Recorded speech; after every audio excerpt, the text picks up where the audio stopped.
No one who has ever entered room 12 has ever checked out alive. I need you to understand that before I tell you the rest. I need you to hold that sentence in your mind and carry it with you through everything I am about to say, because by the end, you will understand exactly what it means. And you will understand why, 8 months after the night I am about to describe, my name is still listed in the hotel's guest registry. Still checked in. No checkout date. No checkout date at all. The Ashford Grand Hotel had one unwritten rule. Gerald Park, the night auditor I was replacing, the man who trained me for exactly 3 days before vanishing without a single word to anyone, told it to me on my second night. We were sitting at the front desk at 2 a.m., a cup of coffee going cold between his hands, and he looked at me the way a person looks at you when they have decided to tell you something they normally keep to themselves. Room 12. 4th floor. End of the hall. You don't knock on that door. You don't call that room. You don't go up there for any reason unless this building is on fire, and even then you think very carefully about whether it's worth it. I asked him why. He looked at his coffee for a long time. Then he said, 2 people have gone into that room in the past 4 years. None of them came back the way they went in. Neither of them came back at all. His hands tightened around the cup when he said it. Just slightly. Just enough for me to notice. I waited for more. He didn't give me more. That was the last real conversation I ever had with Gerald. 2 nights later, he didn't show up for his shift. His phone went straight to voicemail. His apartment was emptied out. No resignation letter. No forwarding address. No explanation. Just gone, the way people disappear when something frightens them badly enough to make them leave everything behind. My new supervisor told me Gerald had simply moved on to other opportunities. I thought about that phrase a lot in the weeks that followed. The guest in room 12 was named Vera Holloway. She had checked in on October 3, 2019, paid a full year in advance, and had never once been seen leaving. The room was permanently excluded from housekeeping. Her bill renewed automatically each month from a trust fund that no one at the hotel had ever successfully traced to a living person. As far as the hotel was concerned, she was simply a guest who valued her privacy. As far as I was concerned, she was a story that had nothing to do with me. I was wrong about that. I was so completely, catastrophically wrong about that. It was a Tuesday in February, 4 months into the job, when I found the fire. I was reorganizing the back office behind the front desk, the small room where paper records go to be forgotten, when I pulled open the bottom drawer of a filing cabinet and found an unmarked manila folder wedged behind it. There was nothing written on the outside. No label. No date. Nothing to tell you what was inside or why someone had pushed it so deliberately out of sight. I almost threw it away without opening it. Something made me open it. Inside were 3 incident reports. Internal documents, stamped confidential in red ink, never meant to leave the building. The kind of paperwork that exists so that the truth can be recorded somewhere without ever being spoken out loud. The first was dated March 2017. A housekeeper named Amora Ose had entered room 12 alone to respond to a smell complaint from the adjacent room. She was found 20 minutes later at the bottom of the stairwell on the 3rd floor. The fall had broken her neck. The report classified it as an accident. There were no cameras in that stairwell. There were no witnesses. The case was closed in under a week. She was 28 years old. I set the first report down and picked up the second. It was dated November 2018. A maintenance worker named Daniel Cole had entered room 12 to investigate a reported water leak. He was found 6 hours later in the parking garage below the building, sitting in his car with the engine running and the garage door closed. The report noted that the car had been switched off when he arrived for work that morning. The ignition had been turned on from the inside after he had already gone up to room 12 and come back down again. The case was ruled a suicide.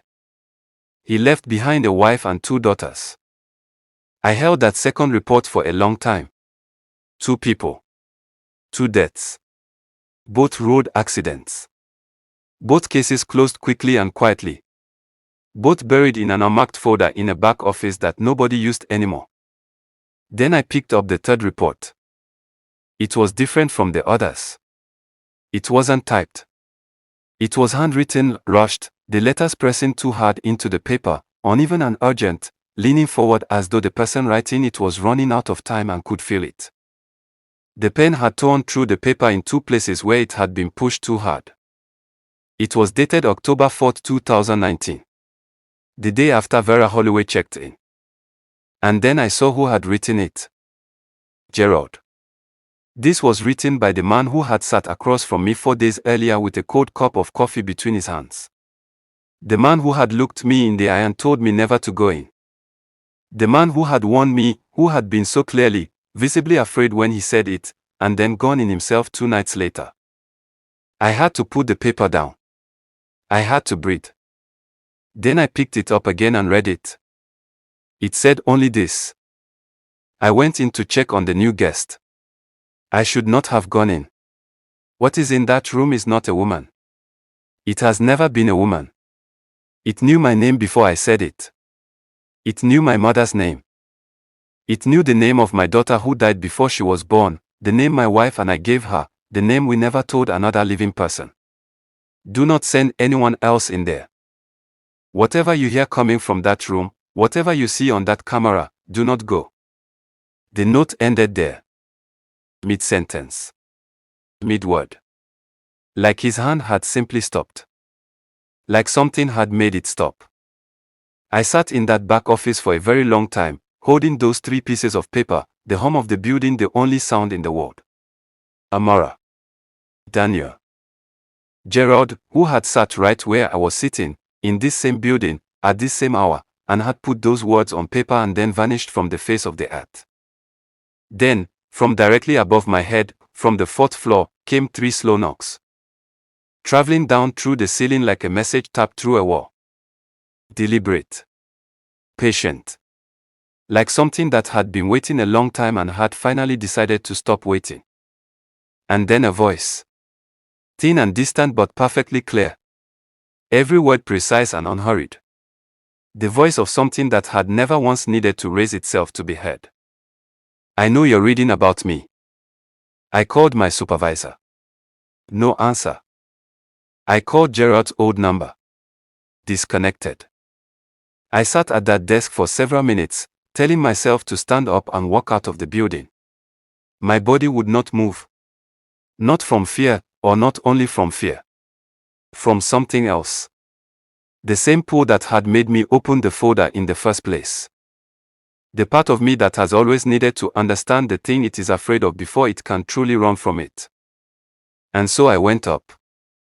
The elevator doors opened on the 4th floor and the cold hit me immediately, not the cold of an air conditioner, not the cold of a winter night bleeding through the walls. This was a different kind of cold. Dry and absolute and sourceless, the kind that simply exists in a place where warmth is not permitted to survive. My breath fogged in front of my face. I watched it dissolve and fog again with every step I took. The hallway stretched ahead of me, long, carpeted in deep red, lit by wall sconces that flickered in a slow and steady rhythm that felt nothing like an electrical fault. It felt like a pulse.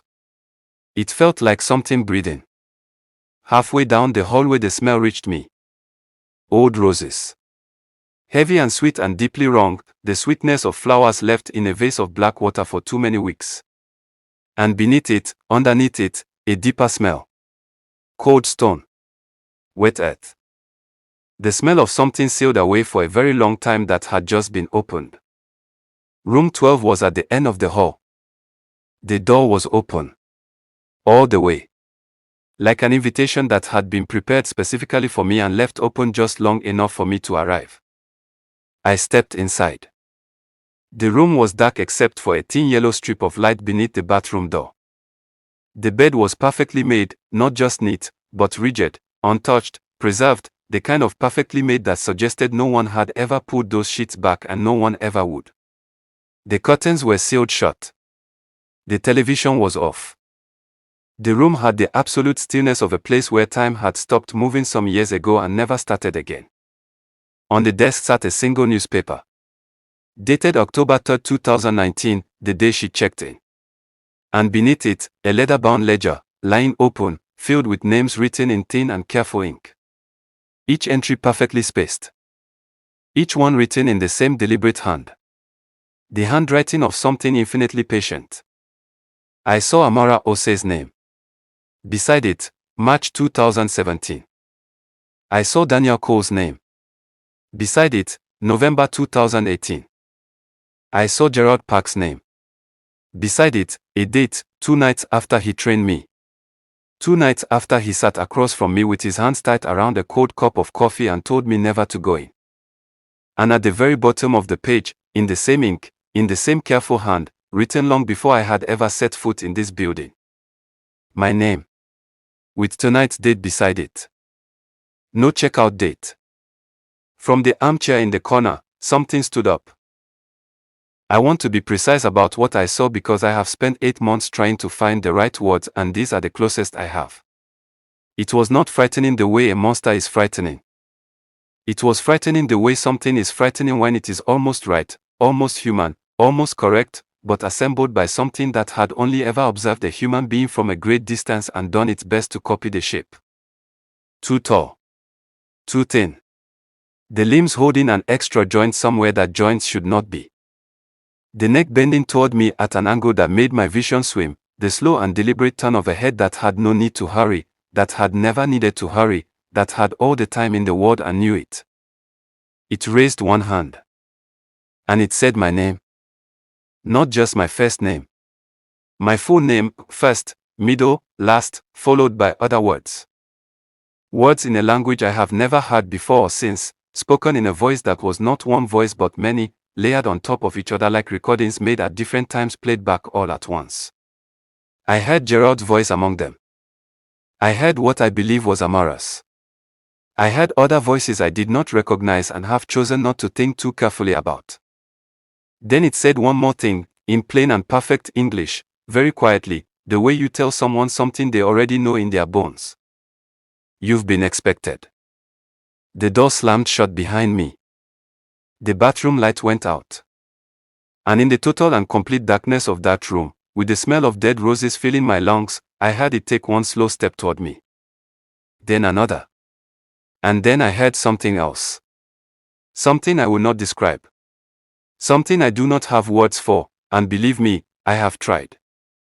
I will say only this, it was the sound of something that had been holding a shape for my benefit deciding it no longer needed to. Then I heard nothing at all. I came back to myself standing in the car park outside the hotel. Cold concrete beneath my feet. No coat, though I had been wearing one when I went up. No memory of the stairwell. No memory of the lobby. No memory of anything between the darkness in that room and the cold open air, as though everything in between had been cleanly removed. I had been inside for 6 minutes. My phone confirmed it. 6 minutes. I drove home. I did not look in the rearview mirror once. When I got home and turned on the bathroom light and looked at myself, my hair was completely white. Not graying at the temples. Not streaked. White from root to end, uniformly, entirely, as though every last particle of color had been drawn out of it all at once. The specialist I eventually saw told me the cellular degradation was consistent with someone who had aged approximately 30 years in a very short period of time. He said it was medically impossible. He said it 3 times, as though repetition might help it make sense. I quit. I moved cities. I changed my number. I sleep with every light on. I have not worked a night shift since February and I never will again. But here is the thing I need you to carry with you when this is over. Before I left the hotel that night, I checked the guest registry. I pulled up the digital record for room 12 on the front desk computer. Vera Holloway. Check-in, October 3, 2019. Checkout date, blank. And below her record, already entered, already waiting, a new reservation that had not been there at the start of my shift. My name. Check-in, that night. Checkout date, blank. I check it every morning from my new apartment in my new city. Every morning it is exactly the same. My name. The check-in date. And that empty field where a checkout date should be.